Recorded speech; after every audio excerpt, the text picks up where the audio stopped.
நடிகை நயன்தாரா தன் கமிட்டான ஒரு திரைப்படத்திற்கு கேட்ட தொகை தயாரிப்பு தரப்பை தலை சுற்ற வைத்துள்ளதாம். ஐயோ விட்டா போதும் என்று தயாரிப்பு தரப்பு விலகியோட தானா வெளியே வந்து கம்மி சம்பளத்துக்கே ஓகே சொல்லியிருக்கிறார் நயன் என்கின்றனர் விவரம் அறிந்தவர்கள். அது என்ன படம், அப்படி என்ன தொகையை தான் நயன்தாரா கேட்டார்? பார்க்கலாம் இந்த செய்தி தொகுப்பில். இந்திய நடிகைகளிலேயே நான் தான் டாப் என மார்த்தட்டிக் கொண்டிருந்த நடிகைதான் நயன்தாரா. சமீபத்தில் கூட லேடி சூப்பர் ஸ்டார் என்ற நேம் கார்டை நான் போட சொல்லி கேட்பதில்லை, அவர்களாகவே தான் போடுகிறார்கள் என தன்னுடைய தன்னடக்கத்தை காட்டுவதாக உடான்ஸ் விட்டிருந்தார் நயன்தாரா.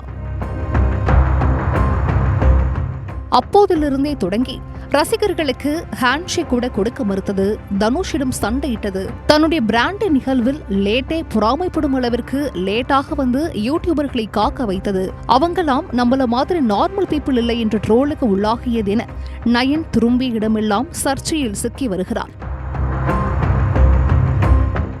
நயன் மற்றும் விக்கியின் இந்த ஆக்டிவிட்டீஸ் ரசிகர்கள் மத்தியில் கடும் எதிர்ப்பை கிளப்பியிருக்கிறது.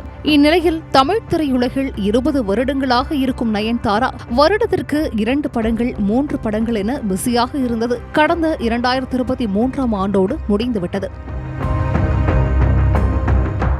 கடந்த 2024ஆம் ஆண்டில் ஒரு படத்தில் கூட அவர் நடிக்கவில்லை.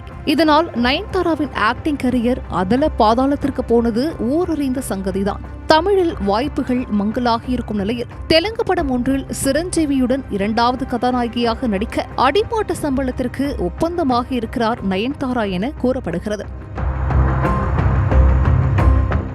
அனில் ரவிபுடி இயக்க இருக்கும் ஜூன் மாதத்தில் படப்பிடிப்பு துவங்கியிருக்கும் இந்த படத்தில் நடிக்க முதலில் நயன்தாரா கேட்ட தொகை 12 கோடியாம். அதற்கு பின்னர் தயாரிப்பு தரப்பிலிருந்து ரெஸ்பான்ஸ் எதுவும் வராத நிலையில் சிரஞ்சீவியை தொடர்பு கொண்ட நயன்தாரா சரண்டர் ஆகியிருக்கிறாராம். இதையடுத்து நயன் கேட்ட சம்பளத்தில் 1/3 பங்கை தரச் சொல்லி தயாரிப்பு தரப்பிற்கு சிபாரிசு செய்தார் சிரஞ்சீவி என சினிமா வட்டாரத்தில் கிசுகிசுக்கப்படுகிறது.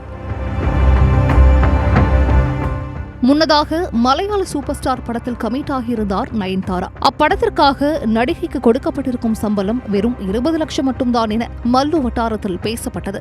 மலையாள திரையுலகில் பொதுவாக சம்பளம் குறைவாக தான் வழங்கப்படும் என்பது ஒரு புறம் இருந்தாலும் கடந்த ஆண்டில் ஒரு படத்தில் கூட கமிட் ஆகாத நயன் இந்த மலையாள படம் கிடைத்தவுடன் தடாலடியாக ஒரு தொகையை கோரியதாகவும் அதற்கு தயாரிப்பாளர் தரப்பிலிருந்து மறுப்பு தெரிவிக்கப்பட்டு வேறு வழியில்லாமல் நயன்தாரா இந்த 20 லட்சத்திற்கு ஓகே சொன்னதாகவும் கூறப்பட்டது.